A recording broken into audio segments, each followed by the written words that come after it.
Ikan ini mati ditabrak mobil. Ikan ini tidak menyangka dirinya bisa mati seperti ini. Seorang pria lalu mengambilnya, berniat memasaknya menjadikannya makanan. Namun ketika dia menaruh ikan itu di mobil, tiba-tiba ada raungan di kejauhan. Dia berjalan perlahan ke sana. Pemandangan di depannya membuatnya tercengang. Ternyata asal suara itu berasal dari Putri Duyung Hitam. Dia dengan hati-hati menyentuhnya dengan tongkat kayu. Tapi Putri Duyung itu sepertinya sudah mati, tidak ada bergerak. Ini adalah ikan raksasa, pasti bisa dijual dengan harga tinggi. Melihat tidak ada siapapun, dia membawanya pergi dengan mobilnya, membungkusnya dengan kantong, dan menyeretnya ke rumah. Agar Putri Duyung tetap segar, dia mengisi bak mandi dengan es batu, lalu memasukkan Putri Duyung itu. Bekas luka di wajahnya membuatnya merasa rendah diri. Sekarang dia akhirnya memiliki uang untuk operasi, dan bisa berkenalan dengan gadis-gadis di jalan. Mengingat hal ini, seketika membuatnya menari dan bernyanyi. Dia kemudian meminum sekaleng bir. Dan ketika sedang minum, suara di kamar mandi menarik perhatiannya. Begitu pintu dibuka, dia melihat Putri Duyung itu bergerak, membuat dia ketakutan dan memaku. Sampai Putri Duyung bangun dan melolong, baru membuatnya terbangun. Dia segera mengambil senapan di mobil. Tapi siapa tahu, ketika kembali ke kamar mandi, Putri Duyung itu menggigit kakinya, dan menyeretnya masuk. Jack bergulat dan ingin mengalahkannya. Tapi aku tidak menyangka ekor Putri Duyung itu sangat kuat, membuatnya terlempar. Bahkan lengannya tergigit. Untungnya, ada jaring ikan di sebelahnya. Setelah beberapa saat, dia berhasil memasang jaring pada Putri Duyung itu. Dia ingin membunuhnya.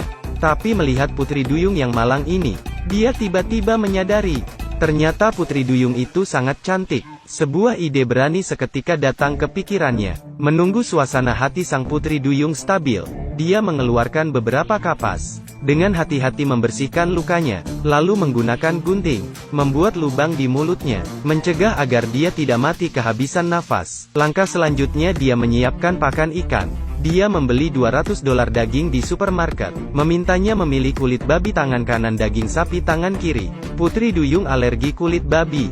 Dia memberi isyarat, ingin makan daging sapi. Jack melihat dia menikmatinya. Jack tersenyum bahagia. Ini adalah Putri Duyung yang kejam. Pria menjebaknya di bak mandi dengan jaring ikan, untuk menjaganya dari depresi karena kebosanan. Jack memindahkan TV ke kamar mandi, nonton sinetron, menceritakan kisah TV. Putri Duyung melihat itu dan tampak bingung. Tidak lama kemudian Jack tertidur bersandar di bak mandi. Duyung itu menatap lehernya, seketika memperlihatkan giginya yang tajam. Sebuah suara tiba-tiba membangunkan Jack. Dia melihat seorang pencuri, dan ketika dia melihat wajahnya, tidak disangka ternyata pencuri itu adalah teman baiknya John. Kelihatannya pencurian itu gagal. Seketika pencuri ini menjadi perampok, mengancamnya untuk menyerahkan uangnya. Jack kesal dan menggertaknya kembali. Namun John tinggi dan besar. Dia tidak mungkin mengalahkannya. Untungnya, Putri Duyung membuat suara, menarik perhatian John. John curiga ada seorang wanita di rumah. Jack segera mendorongnya pergi. Begitu pintu terbuka, dia melihat Putri Duyung di bak mandi. Matanya langsung lurus, mulutnya terbuka lebar. Ini Putri Duyung. Bahkan ekornya saja dijual dengan harga tinggi. Jack tidak setuju, berkata dia akan mengirimnya kembali ke laut. Tidak menjualnya, tapi kamu tidak boleh memeliharanya. Dengan bantuan John, mereka membuat sebuah kolam raksasa. Jack memintanya merahasiakannya, tidak boleh memberitahu siapapun tentang ikan duyung ini. John pun menyetujuinya. Putri Duyung akhirnya lepas dari belenggu jaring ikan, berenang di dalam kolam. Di malam hari dia mengeluarkan 2 kilogram daging, menyiapkan steak mentah dan matang. Setelah membuang mentah di kolam ikan, dia berbicara tentang masa lalunya yang tragis. Ternyata dia dulunya adalah pria tangguh yang terkenal, membunuh ribuan hiu dengan tangan kosong. Tapi sayang sekali Tuhan berhendak lain. Kecelakaan tidak hanya merusak wajahnya, juga merusak organ pernapasannya, membuatnya benar-benar hancur. Hidup mengandalkan oksigen. Entah apakah Putri Duyung itu mengerti atau tidak, dia hanya menatapnya dengan tatapan aneh. Tiba-tiba ada ketukan di pintu. Ketika Jack membuka pintu, seorang wanita berdiri di luar. "Sayang, apakah kamu mengenaliku?"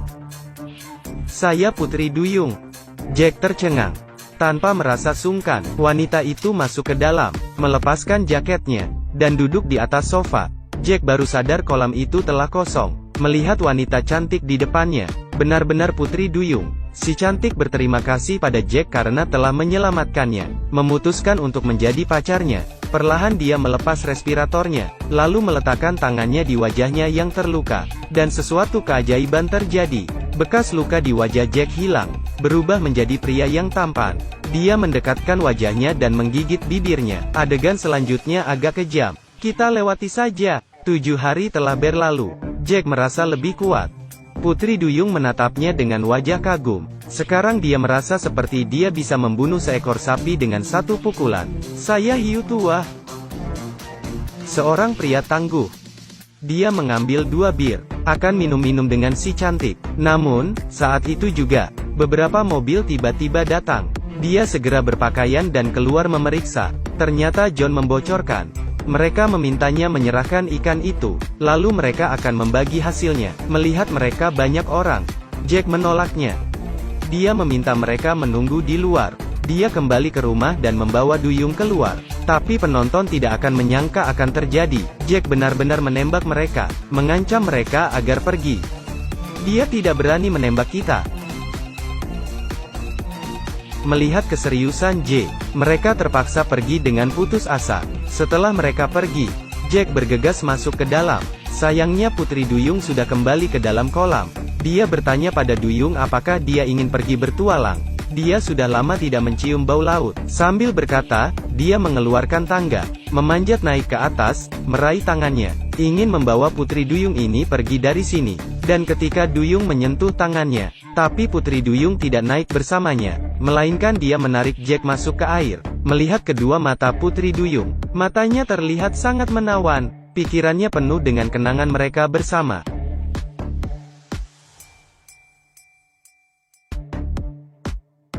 Ternyata Jack dihipnotis oleh Putri Duyung.